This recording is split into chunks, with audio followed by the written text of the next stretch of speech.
Começa agora o programa FETAG na TV, o programa que traz a realidade do trabalhador rural no estado de Alagoas. E nós começamos o programa dessa semana com a matéria sobre a participação da FETAG no dia de paralisação nacional que acontece em Maceió. O que significa a FETAG estar participando desse ato contra o PL e as PECs, as propostas do governo Temer? O objetivo da FETAG participar dos atos que representam e defendem os direitos da classe trabalhadora alagoana, em todos eles nós estamos presentes porque nós somos trabalhadores.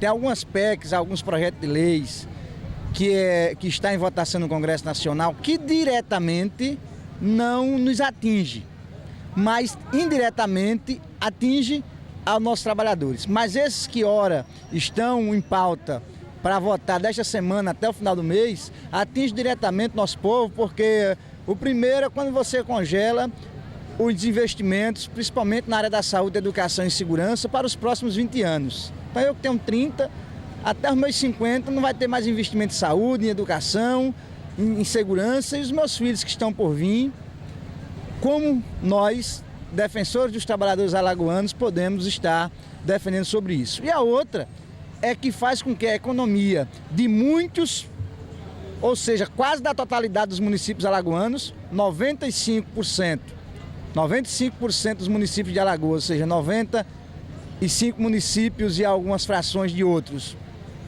sobrevivem simplesmente da economia gerada no seu município, que são os benefícios, as aposentadorias que os nossos trabalhadores recebem. Nós sabemos que o homem e a mulher do campo, que é aposentado e aposentada, eles auxiliam aos seus filhos, às suas filhas, os seus netos, suas netas, na sobrevivência do campo. Então a FETAG, ela não pode se esquivar de nunca estar nestes atos. Estamos aqui, estamos preparados, estamos convocando cada dia mais o nosso exército de trabalhadores e trabalhadoras rurais do estado de Alagoas para cada dia estarmos atentos, e não só essas PECs que estão aí. Ontem eu estava vendo em uma reportagem vários projetos de lei, medidas provisórias que ainda estão por vir, e a reforma da Previdência que está aí já sendo costurada, para nós é retrocesso, e temos a certeza. Não é com os resultados das urnas que diz que nós morremos e que eles ressuscitaram que nós vamos nos calar perante este governo que não representa a classe trabalhadora.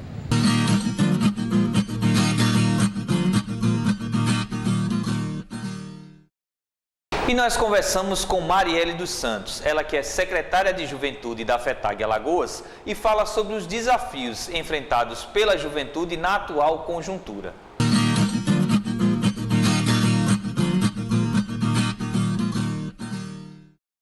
Como é que está o trabalho da Secretaria de Juventude com esses jovens rurais, o pessoal que está no campo, para participar das mobilizações que estão acontecendo tanto na cidade como no campo? O trabalho da FETAG é o seguinte: nós estamos fazendo um trabalho de conscientização, porque a mídia hoje ela está presente todos os dias, né, nas comunidades urbanas, comunidades rurais.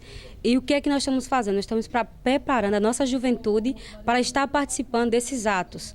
Né? Primeiro, conscientizando elas da importância do que é que está em jogo, né? Porque são muitos direitos conquistados pelo movimento sindical, pelos movimentos, né, sociais, que estão sendo retirados da nossa população.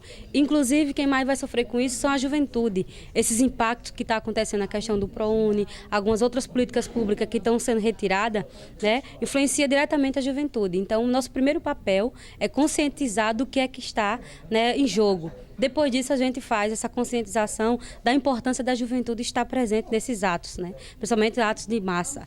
Então, a juventude ela está se conscientizando e hoje está sentindo na pele também, estão participando mais dos nossos atos. E a gente vê que o nosso principal foco hoje é preparar a juventude. Como é que nós estamos fazendo isso? Estamos fazendo seminários, né, de juventude em cada polo. E cada polo desse tem determinadas cidades que fazem parte desse polo. Então a gente chama todos os jovens que são secretários de juventude dos sindicatos, que fazem parte do sindicato, para que a gente prepare ele para preparar outros jovens, né, para estar presente nesses atos. Então o primeiro passo é preparar, né, a nossa base sindical e depois passar para os demais jovens o que é que está acontecendo acontecendo, né, dentro do nosso país hoje, o que está influenciando, principalmente essa análise, né, do que é hoje de perca para a juventude e o que é que a juventude tem que estar, né, presente dentro desses atos. Marielle, uma das medidas do governo é diminuir a idade para os jovens entrar no mercado de trabalho. Isso afeta o jovem lá do campo, o jovem rural? Afeta, porque hoje a gente tem uma lei, né, que é ao nosso favor. Porque quando o jovem entra no mercado de trabalho, digamos, com a idade mais avançada, isso possibilita que o jovem tenha maior tempo, né, para se capacitar. Mas também a gente sente hoje, principalmente a juventude do campo, que é a dificuldade, né, dele ter acesso à capacitação. Porque a maioria dos nossos jovens, às vezes, ele fica no campo, né, não tem acesso à escola, né, de qualidade, principalmente quando ele sai do ensino médio para o ensino superior, que às vezes ele estuda a vida toda na escola pública, né, mas na hora de ir para a faculdade ele tem que pagar. Então ele não tem esse dinheiro e ele fica parado. Ele nem se capacita, nem possibilita ele adentrar no mercado de trabalho. Então a gente vê com essa questão dessa nova lei que o jovem não vai ter a possibilidade, né, nem de se capacitar e também não vai ter vaga no mercado de trabalho. Então a gente vai ver que para a questão da juventude rural tem um grande impacto, né? E a gente luta sempre para que a juventude possa ter a capacitação antes de entrar no mercado de trabalho. Mas para isso também a gente tem que ter políticas, né? Não só diminuir a idade, mas onde é que esse jovem vai conseguir entrar no mercado de trabalho e como é que ele vai entrar dentro do mercado de trabalho, né? Vai estar tendo acesso ao emprego. Talvez ele não tenha, ele vai cortar a cana aqui, né, no sul, e que a gente sabe que ele entrando com 16 anos, ele vai se prejudicar para o futuro dele. Então tudo isso tem uma grande influência. Será que quem pensou nessa lei está pensando na qualidade, né, do mercado para a juventude ou só está pensando de agregar mais pessoas, né, a estar no mercado de trabalho, mas de que forma? Então a gente faz uma análise e a juventude, a gente está começando, né, como essa lei é bem recente, a gente está começando a debater ela agora no movimento, né, a gente vai fazer um seminário estadual para a gente ver como é que vai ser essa lei aplicada, né, para que a juventude não possa sofrer mais uma vez entrando no mercado de trabalho e sendo mais uma vez mão de obra, né, barato para o mercado. Uma outra medida é a retirada de algumas matérias, já que a gente se falou em educação, de algumas matérias da grade do ensino médio. Vocês têm alguma avaliação, alguma análise sobre isso? A gente sente que, por exemplo, hoje, né, são matérias que é importante, principalmente para quem está começando a sua vida agora, né, que influencia, até cita a questão do papel da pessoa, né, o papel social, algumas questões da juventude se influenciar para entrar tanto no mercado de trabalho, como ter uma posição política, como cidadão. Então, isso vai prejudicar a juventude, porque a escola, né, era o único meio que a juventude tinha na escola hoje de debater alguns assuntos, né? Então, isso vai prejudicar, porque a juventude hoje já não tem acesso, tendo essas matérias. Imagine retirando elas. A gente sabe que a questão da cidadania e outras questões que entram dentro dessas tais matérias que estão saindo, vai prejudicar a juventude, né? Porque o acesso primeiro é a escola, depois, né, vem outras questões que é o movimento, né, estudantil, movimentos sociais, que tem outras capacitações para a juventude, mais política, né, e essas matérias vai ser uma perda muito grande,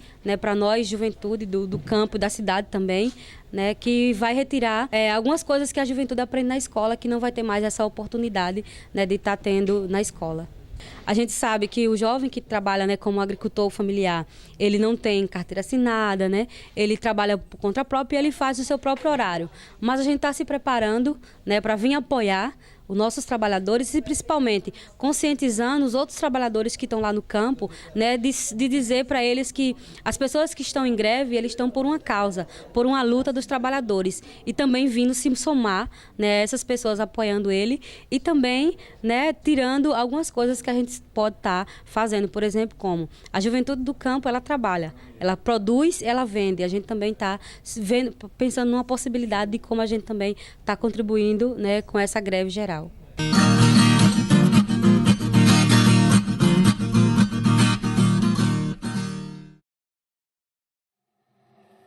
O processo de privatização da Sabesp deixou o povo de São Paulo sem água. É isso que você quer para Alagoas? Já nos tiraram quase tudo. Agora querem tirar a nossa água. Diga não à privatização da Casal. Água é fonte de vida e não de lucro.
A cada 2 minutos, 5 mulheres são agredidas no Brasil.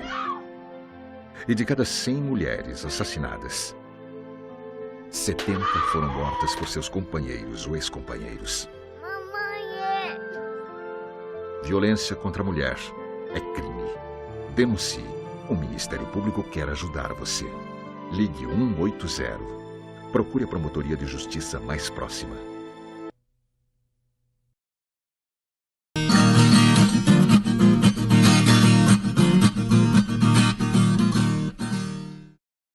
Confira agora uma reportagem com Hilda Alves, ela que é secretária de Políticas Agrícolas da FETAG Alagoas e traz mais detalhes sobre o Programa Nacional de Habitação Rural.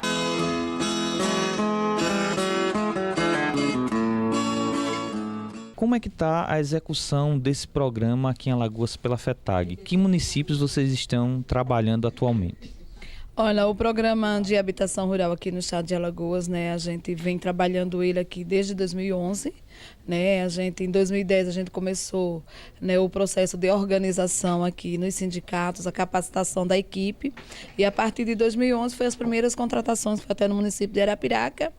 E assim, nós já entregamos, hoje a FETAG, entre os que foram entregues e os que a gente está fazendo já parte ainda de construção, a gente já tem umas 315 casas já de famílias sendo beneficiadas pelo programa de habitação rural. Então, nós estamos aqui com os municípios, nós já entregamos as casas do município de Arapiraca, Piranhas, Palmeira dos Índios e Santana do Ipanema. Estamos concluindo, construindo em Piaçabuçu, Marimbondo, Dois Riachos, São José da Tapera, Lagoa da Canoa. Esses já estão em construção.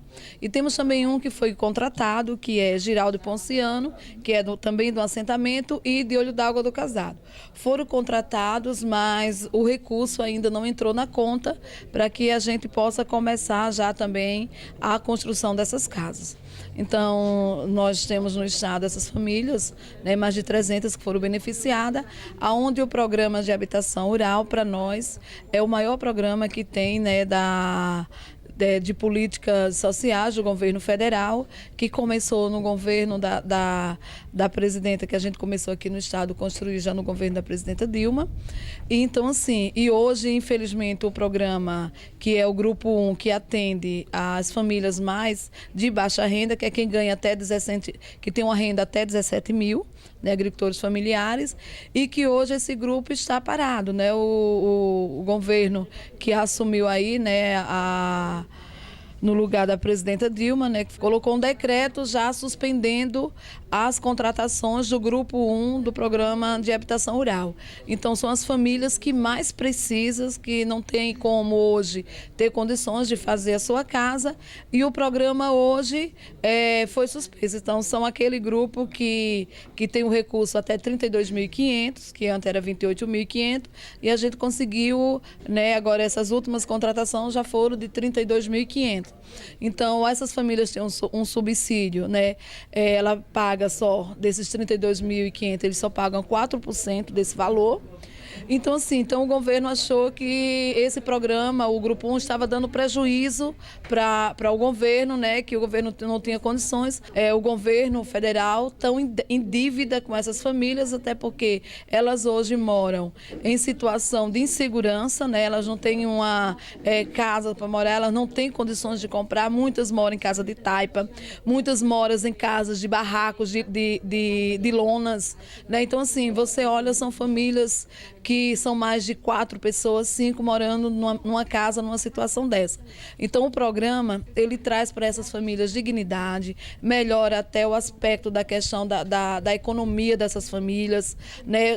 Faz com que essas famílias possam até gerar renda, entrar no outro programa social do governo federal, mas, infelizmente, a gente tem um programa tão valioso para os agricultores familiares de baixa renda, né, para que possa ser beneficiado, e hoje o governo vem e retira o grupo 1, que é quem atende a necessidade dessas famílias. A gente estamos aí brigando para que a gente possa derrubar essa portaria do governo, que o governo federal ele possa investir recurso para o grupo 1 da habitação rural, porque é justamente aquelas famílias que não tem como pegar um empréstimo no banco, porque a sua renda não tem como elas pagar.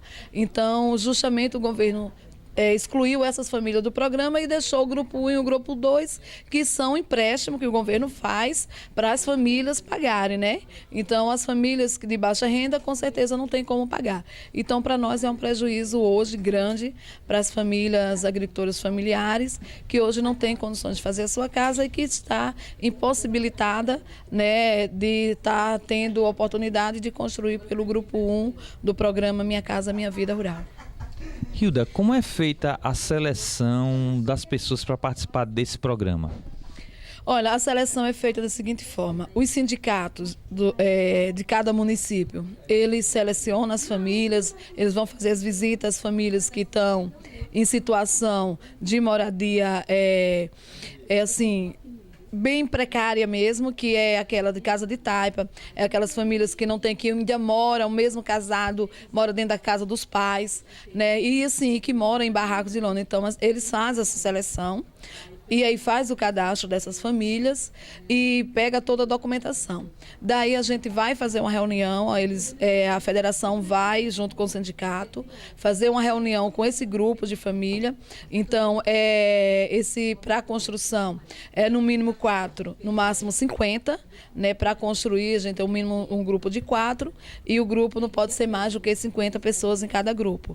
Então, a gente vai conversar com essas famílias, explicar para eles o que é o programa, qual a responsabilidade delas com o programa, qual a responsabilidade do sindicato que está fazendo a seleção e qual a responsabilidade da FETAG, que é a entidade organizadora do programa aqui no estado. E no quadro Memória desta semana, nós entrevistamos Givaldo Teles, ele que é diretor do Sindicato dos Trabalhadores Rurais de Lagoa da Canoa.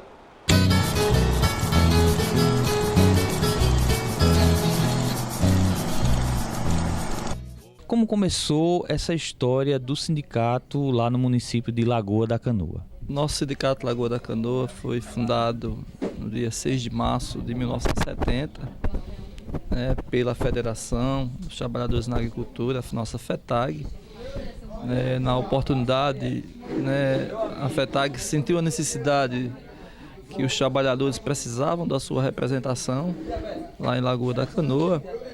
E aí o senhor Vigílio, certo, que foi o primeiro presidente daquela entidade, teve a oportunidade de coordenar a reunião com os trabalhadores e convidar o Zé Benedito, na época que era diretor da FETAG, e organizou os trabalhadores com o objetivo de lutar em defesa da classe trabalhadora do município de Lagoa da Canoa.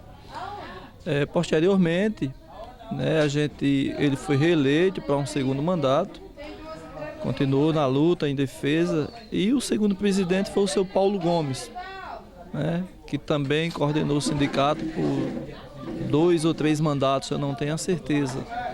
O terceiro presidente do sindicato foi o meu pai, o senhor José Teles, e isso foi que o sindicato teve uma abertura política maior diante dos trabalhadores, começou a discutir a melhoria e qualidade de vida dos agricultores familiares lá do município. O senhor José Teles teve 3 mandatos junto ao sindicato.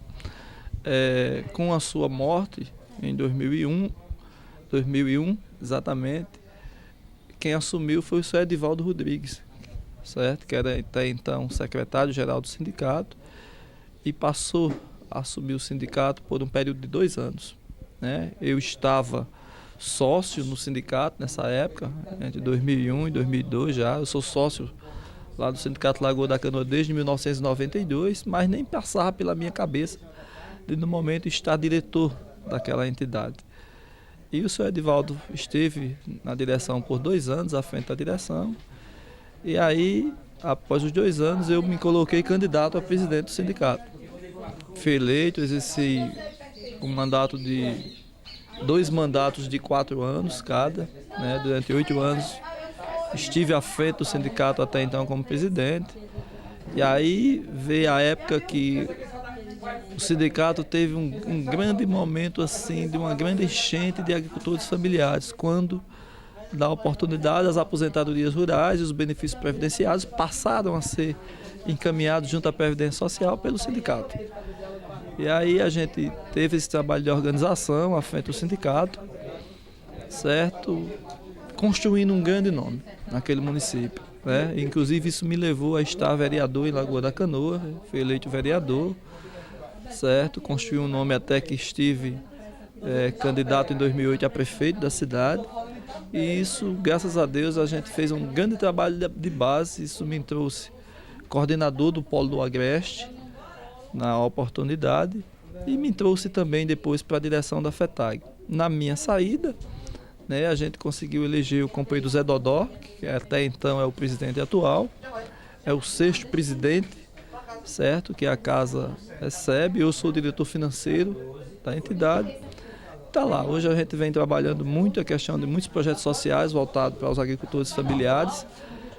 Nós temos 2 projetos em execução, um projeto de aproximadamente R$1 milhão, que é a construção de 32 unidades habitacionais pelo PNHR, certo? Estamos nesse momento em plena atividade desse projeto. E temos um projeto de PA, que é um projeto de aquisição de alimentos, onde a gente organizou os agricultores e a produção para comercialização junto à Conab. E esse projeto atinge também mais de R$600 mil dentro do município de Lagoa da Canoa. Hoje o Zé Dodó é quem toca, junto com o companheiro Fredson, que é o vice-presidente da casa. A gente dá o suporte, dá o apoio. Nesse ano político, a gente conseguiu lançar o nome do companheiro Fredson e no último domingo a gente teve a oportunidade de eleger ele vereador, certo? O Sindicato Lagoa da Canoa sempre teve representação na Câmara Municipal. E nesse momento não foi diferente. A gente elegeu o companheiro aí para, além de estar representando a classe trabalhadora, representar toda a sociedade do município junto ao Poder Legislativo. Então já era um pouco da história do nosso Sindicato Lagoa da Canoa, um sindicato de luta que sempre esteve presente nas ações de massa e que não vai deixar nunca de estar na luta em defesa dos agricultores familiares daquele município. A gente sabe que o grande gargalo na vida dos agricultores familiares, principalmente no município onde predomina a agricultura familiar, como o município de Lagoa da Canoa, é a organização da produção, certo? A comercialização da produção. Você às vezes produz e não tem a quem vender. Muitas vezes o intermediário chega, compra a preço de banana a sua mercadoria que você tanto lutou e tanto trabalhou. Então assim, no momento que o sindicato foi criado, eu não estava presente, mas as coisas eram muito difíceis. Eram muito difíceis, as perseguições desde a época da ditadura, que os sindicalistas do nosso movimento sempre teve, né? Não era fácil. Hoje, depois de um longo período dessa história, a gente assim, se sente muito grato de se chegar no Sindicato Lagoa da Canoa hoje e dizer é um dos sindicatos mais organizados no estado de Alagoas, certo? Tanto internamente como externamente. Como eu acabei de frisar, nós temos 2 projetos em execução, voltado para os agricultores familiares do município. E isso não é fácil. Não é fácil, então a gente não é um dos melhores, mas a gente se considera um sindicato de destaque desse cenário, dessa conjuntura política voltada para a agricultura familiar.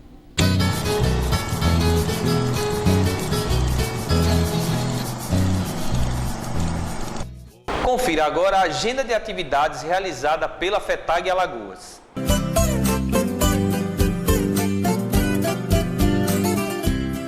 A FETAG esta semana, primeira semana de outubro, após os resultados das eleições municipais, já ontem tivemos a reunião com a nossa executiva para fazermos a avaliação da semana anterior e planejamento desta semana que estamos em curso. Hoje, às 5 horas da tarde, já temos uma reunião com os movimentos sociais do campo em Alagoas para definirmos algumas pautas importantes para a categoria que luta pela terra, pela reforma agrária e por crédito. Então hoje já temos uma reunião com todos os movimentos sociais de luta pelo campo do estado de Alagoas. Amanhã, quinta-feira, dia 6, temos reuniões nos polos do Agreste, onde reúne 14 municípios, que estará a FETAG representada lá pelo seu presidente Genivaldo Oliveira, pela sua secretária de Política Agrícola, Hilda, também presidenta da CUT, e o nosso secretário de Políticas de Formação e Organização Sindical, o Givaldo Teles, onde vão, junto com aqueles sindicatos, já planejar o nosso encontro regional para a plenária regional do Agreste, Chucuruz e Litoral Sul Alagoano. Então, amanhã em Craíbas, no Sindicato dos Trabalhadores Rurais de Craíbas, temos essa agenda. Na sexta-feira, no município de Jaramataia, estamos reunidos com o polo da Bacia Leiteira, onde estará representado, confirmada a presença minha, vice-presidente da FETAG, e da secretária de Juventude, a Marielle, onde vamos estar reunidos com os 9 sindicatos da Bacia Leiteira, lá no município de Jaramataia, onde também estamos organizando, já levando a pauta do documento base do nosso Congresso da CONTAG, estamos discutindo isso, preparando a nossa plenária regional, que acontecerá com todo o sertão lá em Santana do Ipanema. E na sexta-feira também, lá no município de Tanque d'Arca, no Chucuruz, também temos a reunião do Polo, onde estará representado pelos diretores da FETAG, já confirmado, o senhor Leonardo, secretário de Políticas Sociais, e o Pedro Corrêa, que hoje também representa essa pasta, para também estar discutindo essas mesmas pautas. Essa semana temos essas 3 reuniões, na semana que vem teremos as outras 6 reuniões, teremos as reuniões do Alto Sertão, Médio Sertão, Litoral Sul, Paraíba, Mundaú e o Norte, na semana que vem. E também esta semana, hoje é o prazo, dia 5, para que todos os sindicatos da Zona Canavieira que fizeram as suas assembleias para tirar as pautas da negociação coletiva para os trabalhadores canavieiros, dos sindicatos entregar o documento à FETAG, e amanhã é o prazo que a FETAG deu aos patrões para estar entregando a documentação completa e já está notificando os patrões para começar as rodadas de negociação por melhor salário, por melhor qualidade de trabalho dos homens e das mulheres que trabalham no campo, na lavoura da cana no estado de Alagoas. Então, essa é a pauta desta semana.